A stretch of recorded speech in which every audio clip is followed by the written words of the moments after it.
everyone! So I decided to take some requests on basic makeup things that people might want explained or might want a little bit of a tutorial for, and because I'm not an expert, but I know a little bit, and I think that it's very fun to help give people introductory things to makeup, because a lot of online makeup content at this point feels very geared toward people who are already experienced with it, or geared toward the assumption that somebody has at least basic knowledge instead of no knowledge, which people start out with no knowledge of things.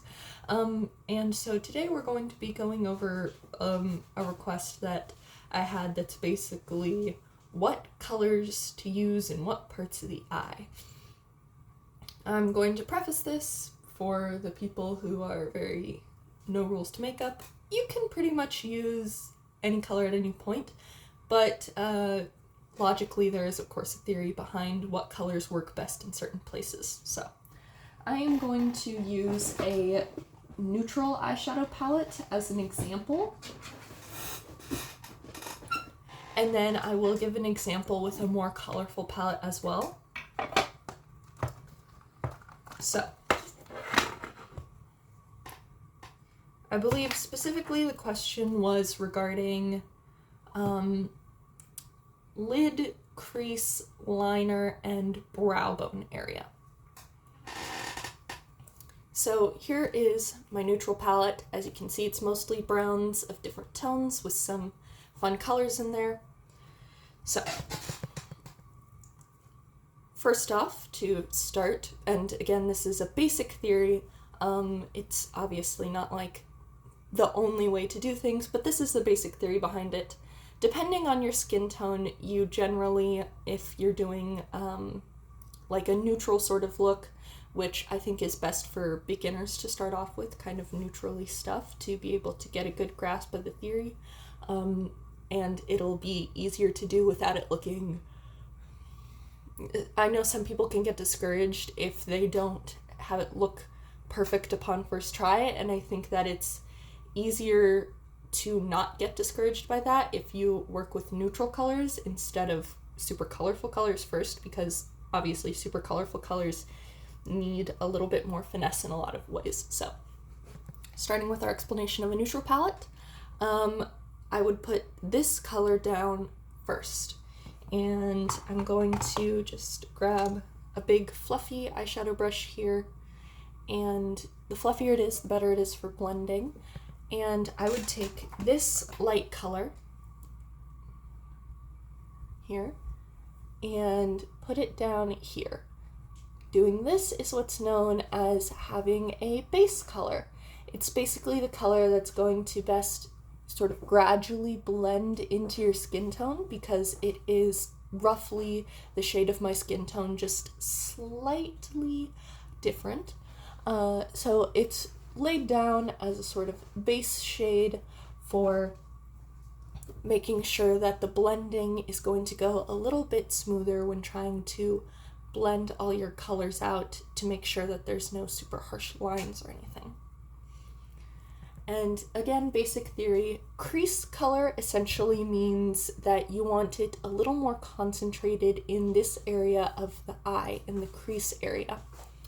So for that purpose, I would, because of my personal skin tone, I would go in with one of these more mid-tone colors, or a darker color, depending on how smoky or how, dark I want it to look.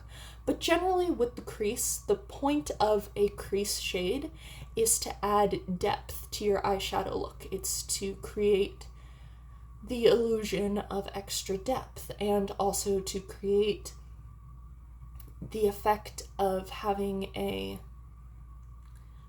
layered isn't quite the word that I'm looking for.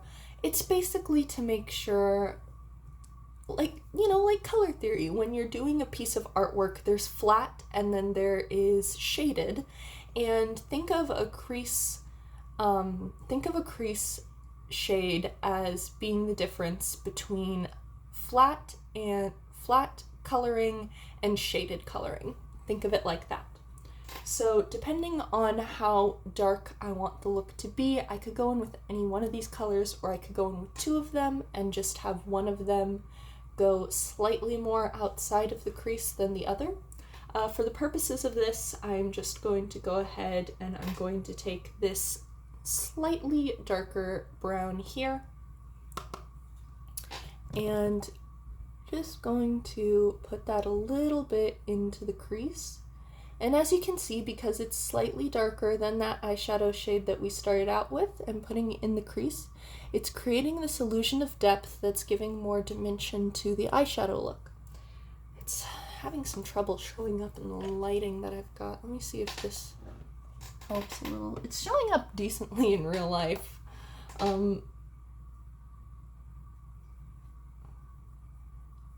There we go. So that crease shade has added a little bit of extra dimension to the eyeshadow look, not a ton. If I wanted to add even more dimension, then I'd go in with something like this darker brown over here, right on the tip of the brush, and concentrate it in an even smaller area right up there in the crease.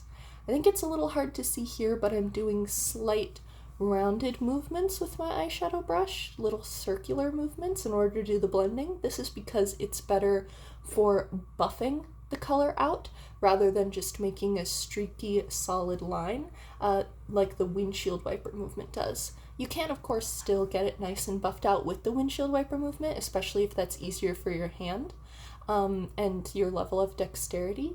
It's just you're gonna have to do more things like this, move it around a little more with the back and forth windshield wiper, whereas with the tiny circular buffing motions, you're gonna have to do a little bit less of that. So as you can see, the crease color has now added that bit of dimension into this eyeshadow look. For the lid, generally, you can just go in with any kind of. The general theory is if you go in with a lighter shade here on your lid, be it matte or shimmery, most people use shimmery, but you can just use a matte eyeshadow of a lighter shade. The general theory surrounding that is basically to help brighten the eye, make it look a little more awake, and it's a little more sultry is perhaps not the best descriptor word, but it's the one that I can come up with right now. You have depth on the outer part of the eye, and then you have brightness on the inner part of the eye. The theory is basically to like open the eye up a little bit by doing that. But you can go in with a darker color on the eyelid if that's the idea that you're going for, if you're going for something more alternative looking, or if you're playing around with stuff. Sometimes people will do like, you know, lighter color on the outside, darker color on the inside. It depends on what you're doing, but the general theory, lighter color on the lid. So I'm just going to go and I'm going to take this, it looks like a white, it's actually kind of a gold, and I'm just gonna put it right there.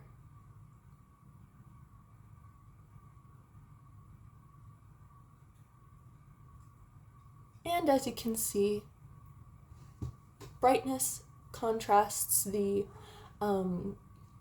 depth we've created over here, and it opens up the inner corner of my eye a little bit. Now, there is also, of course, the inner corner bit. A lot of people like to highlight this specific area of the eye, usually with a very, very bright color. So that is something that this shade could be used for quite easily, or an even lighter shade. A lot of people just go for straight up white or like a cheek highlighter in this inner corner, which can be very good for making a homogeneous look where it all ties together. I'm not gonna really put that in here, but the general theory is just like a light shimmer or matte shade in here to again help brighten and open up the eye area. Similar philosophy to the lid. Same philosophy applies up here on the brow bone. Brow bone highlight right here below the eyebrow is basically, again, brighten up the face, make you look sort of awake, you know, present. If you hear any funny little noises, my boys are fighting in the background. But it's a very interesting battle because Little Man is a lot fatter, but Creamsicle lived outside for the first year of his life, so he's got street smarts. So they're actually pretty evenly matched. Anyways, for something like a brow bone highlight like this, you're probably going to want to go in with a brush that's somewhere between dense and fluffy. You saw that I applied the shimmer with my finger. Generally, people like to use a dense or a very flat brush to apply shimmers. If they're using a brush, I generally prefer to use my finger.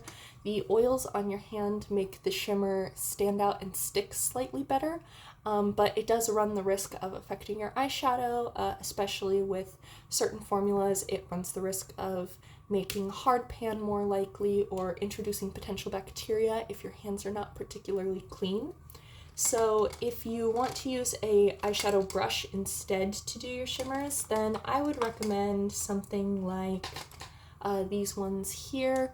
This one is very flat but sort of densely packed, so it's easy to get precision with it. This one is actually intended as a smudging brush for under the eye, but because of its density, it also would be good for picking up shimmer. And this one is similar, very dense, but it's a little bit bigger for if you're looking for less precision from your tool, because it can look quite nice to have just like blown out shimmer everywhere. So for the brow bone area, I'm going to take this brush. It's a sort of fluffy shader style brush. It's got the more pinched bristles sort of effect, but it's quite fluffy. And do I have a good eyeshadow for this right now? I'll just go in with this little bit of highlighter that I have over here. I'm just going to take this and I'm going to dip it in. And I'm going to put it right there beneath my brow bone. This doesn't give quite the same effect on me as it does on people who have manicured eyebrows, of course, because my eyebrow hairs are still coming down in here. But it's basically supposed to brighten this area, make it look more lifted, make it look more open, make you look more awake. That's the goal of a lot of makeup, to make you look more awake and to brighten up a lot of areas on your face or to accentuate areas of the face. So this theory is for accentuation, basic accentuation of the eye. Now for liner. Generally with liner you want to go in with something a little darker because what you're trying to do is define the borders of your eye. You're trying to define your lash line, you're trying to make the mascara look a little bit more natural if you're using mascara, and in a lot of cases when you wing it out you are also trying to elongate and lift your eye shape. Boys, for the love of God. For that, generally, there are good liner brushes. I think that the angled ones are, in my opinion, the best for working with eyeshadows, because with something that is angled, it's basically like, you know, you've already got the effect going. You can literally stamp the eyeshadow on if you want and do that. Gel liners you can also do that with. Whereas a brush that is, let me find it here. Boys, they're just playing. Whereas something like this, a liner brush that is a little bit more just like a thin, round sort of deal, is, in my opinion, better for liquids because you're going to have more. It's a little harder to pick up powder on those, basically. So I'm going to go in with this angled brush. Technically, this is for eyebrows, but I like to use a big one for eyeliner because I find that the small one, because I have shaky hands, gives me a little more opportunity to mess up. So for the eyeliner, I'm going to go ahead and take that dark brown shade again.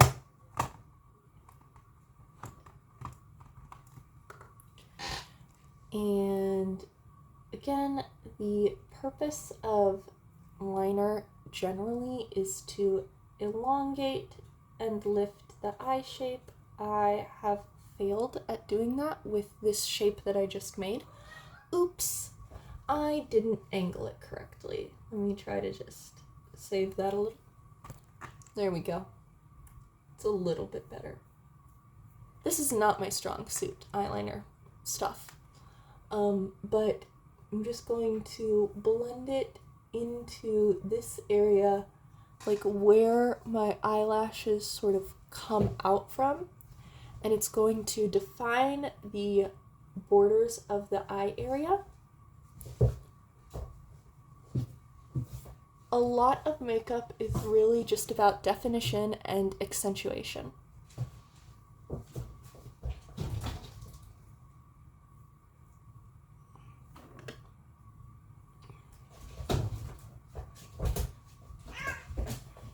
Please stop, guys. Hey, little man. Okay, 1 second. I'm back. Little man was being a bully.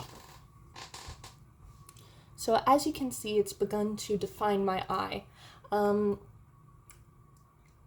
be honest, I don't know the exact reason why this definition makes it look nicer. I have to assume that it has to do with the basic theory that we're following has focused so much on brightening that it's slightly washed out the eye, given the fact that we have white as the main part of it, but I don't know that for sure. Now I'm just gonna, because this is like a little personal preference of mine, I've gone into the inner corner of my eye over here and made a small line to give a sort of pointed and elongated, almost feline effect to the shape of my eye. And this is generally why a darker color is recommended, because it's going to provide more of that illusion. But again, you can use any color you want. Neons are really fun to do with eyeliner. Pastels can be really fun to do with eyeliner, but this is basic theory with a basic eyeshadow look. And then for something under the eye, it really depends on preference. Some people like to do lighter colors under the eye to, again, make the eye look whiter. Some people like to do darker colors under the eye to make it look a little smokier and to continue to add definition. There's even a trend in, I think it's Korean beauty, where you use a sort of gray or blue-toned eyeshadow to create the illusion of deeper under-eye bags as a part of beauty standard. So it depends on what you're going for and what you want on the under-eye, or you can just skip the under-eye altogether. I usually do. I find that it usually just looks nicer to do just the eyelid part. You really can't tell that I did the little highlight there because of all the extra hairs on the eyebrow, but I explain the theory behind it and why that happens. So generally, a lighter eyeshadow that's going to make that area brighter and is going to pop more. A lot of people use highlighter because it's a place that's going to catch light on your face, and that's what highlighter is for. It's for putting in areas where the light already naturally catches your face in order to accentuate those features. So those features typically are the cheekbones, the nose, the forehead, things like that. Some people put it on their Cupid's bow. And it's going to make those areas brighter and stand out more. And the same thing applies to contour. Highlight and contour go hand in hand, and that's sort of what we're doing with the eye, is contouring and highlighting. That's a basic makeup theory. Contour and highlight accentuate, and I guess contouring isn't exactly minimizing, but you are creating with contour an illusion that something has more depth to it than it does in reality, and the highlight helps with that by giving the illusion that something has more accentuation than it does in reality. So that is a basic breakdown of how to use colors in an eyeshadow palette, and the same theory really applies to colorful if you want to go for the same basic structure of an eyeshadow look like this. I'm going to give an example with this purple palette I have from the same collection. Ooh. She doesn't want to come out to play. There we go. So as you can see, same basic theory. I'm going to do this real quick because this video is already 20 minutes long. I'm going to take a lighter color that is somewhat closer to my skin tone. Obviously, this can be a little harder to identify with lighter colors, and it obviously depends on the depth of your skin tone. So for somebody who has a much darker skin tone than me, something like this may be what they want to use as their base or transition shade. However, for me, I'm going to go for one of these two much lighter shades. I'm going to go with this one over here. And I'm just going to lay that down first. I don't have any eyeshadow primer on, so it's going to be a little bit harder to see the colors, but I think that that's okay.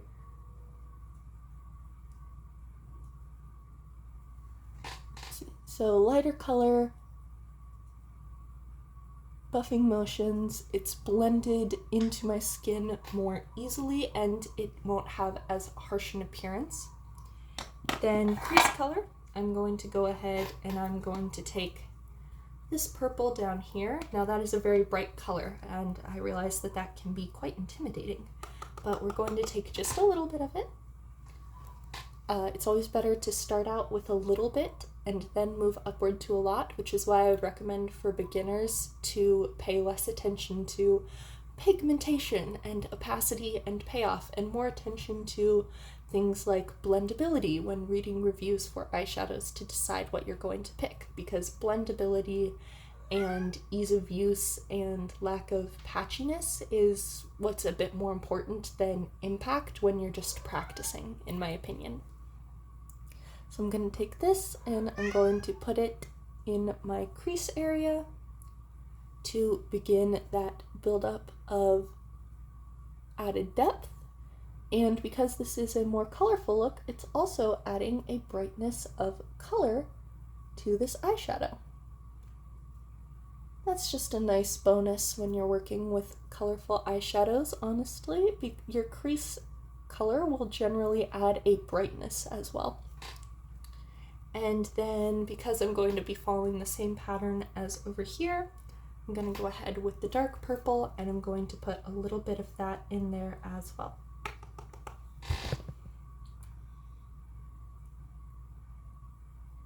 You may notice that every time I do a crease color, I start off by tapping a little bit on the outermost corner of my eye. That's generally because while you're doing your crease color, you want to, for the same reason you put your shimmer in the eyelid part. Again, usually the basic theory goes add depth and sultriness to the outside part of the eye and add brightness to the inside part of the eye. This does depend a little bit on like your eye shape and stuff, but again, that is the general theory behind it.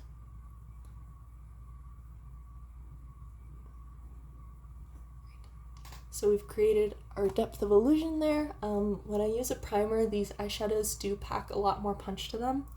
So it's a little easier to see if I did that, but I'm tired tonight, so I'm not gonna do that. And then same theory, going in with a shimmer. Now in this particular palette, a lot of shimmers have a lot more deepness to them, and there are not so many very bright light shimmers. Obviously there is like this. So on this side, I'm going to demonstrate using a matte eyeshadow for the brightness on the eyelid. So I've just taken this light purple and I'm blending it here. The reason a lot of people use shimmers is, as you can see, this brightness is a little less obvious than something with a shimmer would be. But it can be very good for if you're doing something just a little more subtle.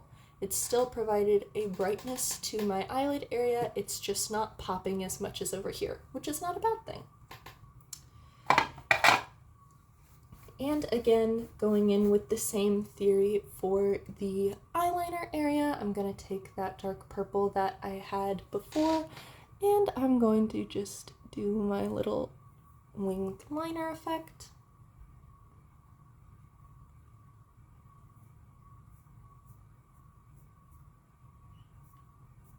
I do have to work it slightly differently on this eye since the eyelid is a different shape.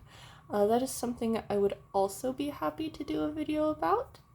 Personally, I believe like embrace asymmetry in makeup. It doesn't matter if stuff isn't perfectly symmetrical, especially if your features themselves aren't perfectly symmetrical. That's part of why I like to do one eye look over here and a completely different eye look over here. They don't look the same anyway, so I might as well embrace that, but that's more of a personal style thing than any kind of actual makeup theory. So again, we've gone in with the darker color to accentuate the border of the eye. I messed up a little bit right there, but it's fine. I'm not going anywhere. Probably gonna wash this all off and then eat a 4 a.m. snack after this, because it's like 4 a.m. But I'm awake, because I had nightmares. Oh yeah.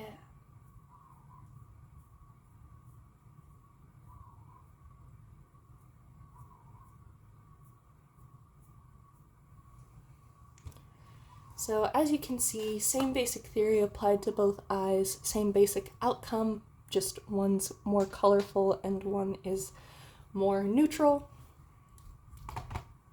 I personally believe you can wear bright colors as an everyday sort of thing, but some people don't feel comfortable with that. So obviously you can apply the concept of the matte eyeshadow on the eyelid over here, again, if you're going for something a lot more subtle. But I just went with this. And then over here for the brow bone, I'm just going to go in with that same matte eyeshadow since I don't exactly have a good shimmer for that. Now, because it is colorful, it does look a little different, but it might even be more visible over here than over here, that it has added a brightness to just under my eyebrow. The reason that a lot of people find it to be beneficial to the look that they're going for to add a brightness and opening and lifting effect underneath the tail of their eyebrow is people are of a general opinion that it brings down the face. I don't really think that, and to be honest, a lot of that comes from the way that people will do their eyebrows if they do them with makeup by accidentally bringing a tail down too low and then they have to lift it or something like that. So I actually don't do a brow bone highlight very often myself, but if you're looking to do it yourself, then yeah, generally you want to go in with the same sort of brightening effect that you would for the eyelid, the very inner corner, or something like that. So as I said at the start of the video, you can basically do whatever you want, especially when it comes to eyeshadow. I feel like it is a lot of extra freedom to do something outside of the general theory of makeup, but that is the general theory of how to use what colors in an eyeshadow palette in what order. And if it still doesn't make sense to you, there are certain eyeshadow palettes that will come with a labeling of this is for your lid, this is for your crease, this is your transition color. So if you're still feeling unconfident, maybe start out with one of those. A lot of drugstore brands provide them. Some higher end brands do as well, although I admit I don't see a lot of mid-tier brands doing it. I know that there is a brand called, I believe, Blend Bunny Cosmetics, and a few of their brighter, colorful eyeshadow palettes are arranged in order of specific color with descending shades of depth, so that they kind of figured that out for you without having an explicit, like, this is for this area of the eye written into the eyeshadow. Not all of their palettes are like that. Their newest one is a hodgepodge, but if you're looking for something that sort of gives you that guideline within the eyeshadow itself so that you don't have to figure it out, then I would recommend seeking out a palette that has those. I think you're generally gonna get that with like a little 4 eyeshadow quad from a company like CoverGirl or Wet n Wild or something like that. Although I do know that the trends these days sort of have some companies abandoning that. So if you are unable to find something that gives you that direct instruction, I hope that you found this video helpful. And I'm sorry for all of the additional ramblings in it. I don't know how to be short-winded. That's just who I am, long-winded.